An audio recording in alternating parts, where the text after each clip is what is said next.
All right, everyone. I'm with someone here who, as of a few weeks ago, you probably all know and doesn't really need an introduction, but in case you're not familiar with Andrew Scheps, he's mixed everybody from Red Hot Chili Peppers, Black Sabbath, all the way to Adele, Lana Del Rey, Jay-Z. Pretty much anything he touches turns to gold. We're happy to have him here with us. Andrew, welcome to NAMM 2014. Thank you very much. Great to be here. Of course, you're here talking about the Scheps 73 EQ, Yep. which has been phenomenally popular.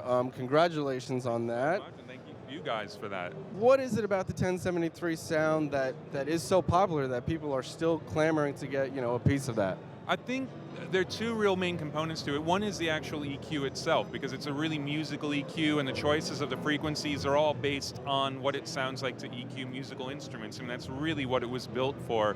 The way it was built with input transformers and output transformers, it just has a sound even if you don't EQ. I mean, you can leave the EQ out, go through the line input, and just mess around with the gain, and it just sounds great, We call it the Scheps 73 EQ, and I'm sure a lot of people at home are thinking, they just threw his name on the plugin and did everything. Can you give us a little more insight? What is your involvement in the process of modeling, something like the 1073? So first, we actually talked about the unit they were going to model. Then from scratch, you guys did the modeling. I mean, every tiny bit of the circuit, including the transformers.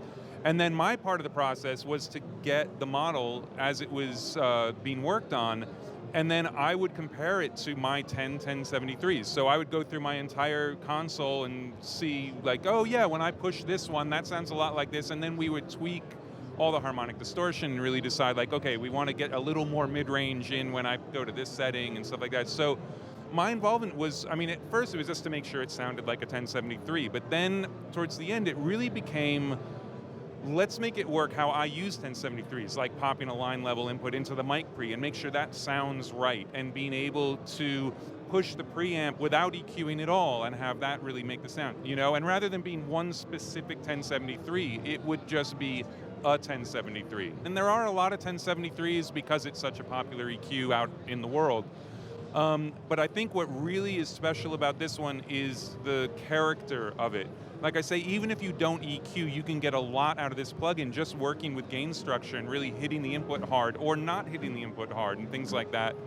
The ability to switch the bands out individually is part of the sound of the 1073, and so we're really careful to make sure that when you bypass a band, you're actually bypassing the whole circuit, so it cleans up a little bit, making the harmonic distortion really react properly dynamically, because I think, and I don't know the ins and outs of it, but I think with earlier models you would sort of get not as simple as an EQ curve, but it would kind of be a static version of what happens when you push things hard.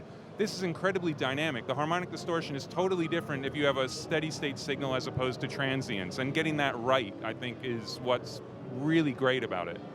Now, there's also something on this plugin that isn't exactly part of a 1073, but it was thrown in there, the 1078 band. Yeah. Can you tell us a little more about how that occurred, how did that came about? We're looking at the schematics, and we found a 10K mid-band frequency. Like, well, no, you didn't. That's not on any 1073. It's like, no, I know, but it's labeled, it's for the 1078. I've never actually seen one, but I would assume there was either a console full of them or a BCM10 full of them at one point. So we added that 10K mid-band, and it is awesome. It's one of the most useful parts of the EQ, actually, because it's a very odd frequency to do parametric EQ on. It's a little bit higher than you normally would. But because the shelf in the 1073 is at 12K and not 10, you have this gap between the 7.5, which is usually the top mid-frequency, and the shelf. And so this fills that gap perfectly. And I actually kind of prefer it to a 10K shelf. It really lets you do something at 10K without getting all splashy up top. Wow, so my final question, you mentioned that you have a rack of 10 1073s. You've got the real ones. Would you ever have a reason to actually use the plugin in your mixes? Yeah, I actually use it all the time. One of the reasons is recallability, and I only have 10, and maybe I want 30. But the other thing is that the way the gain structure is done with linking the faders, being able to really push the input and have the output come down is amazing, and that's much harder to do with the hardware units because you get gain when you turn up the preamp, and then all of a sudden you've got faders down at minus 40 and the preamp crank just to get the sound you want, but that's not a great way to work. The other thing is having the MS matrix in this plugin. So for stereo EQing, it is awesome, and I've been using the MS mode a lot, and it really is a different way to think about EQing, and you can't do that with the hardware. Andrew, thank you so much. It's been incredible having you here, an honor as always, and we're happy to have you. Thanks.